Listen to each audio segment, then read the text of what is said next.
Welcome to our channel. Today we how to configure Ring Video Doorbell privacy settings, quick tutorial step by step clearly. To configure your Ring Video Doorbell privacy settings, start by opening the Ring app on your smartphone. If you haven't already, sign in to your Ring account. Once logged in, select the device you wish to configure from your list of Ring devices. Tap on the gear icon in the upper right corner to access. Scroll down to find the privacy settings option and select it. Here, you will see options like motion settings and privacy zones.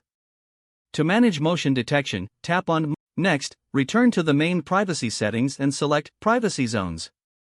This allows you to create zones where motion detection will be disabled. Tap on Add a privacy zone and follow the prompts to outline the desired area. Make sure to save your changes once you've set your zones. Additionally, consider adjusting video settings for further privacy control.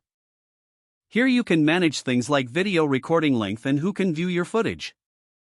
Once you've configured all settings to your preference, exit the settings menu. Your Ring Video Doorbell is now set up to enhance your privacy.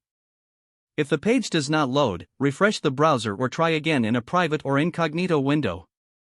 Make sure you are using the correct email address, then retype it carefully to avoid small typos. If your password is not accepted, use the reset option and create a new strong password you can remember.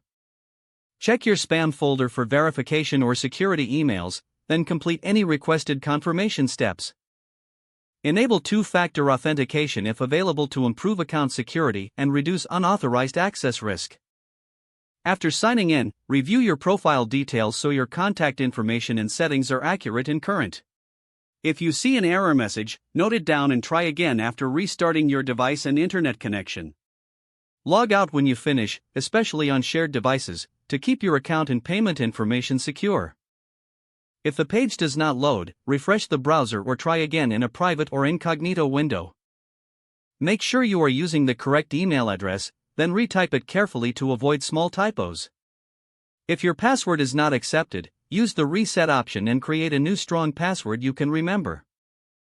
Check your spam folder for verification or security emails, then complete any request. Enable two-factor authentication if available to improve account security and reduce unauthorized access risk.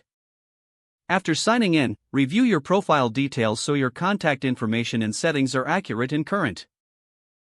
If you see an error message, note it down and try again after restarting your device and internet connection. Don't forget to like this video and subscribe to our channel for more step-by-step tech guides.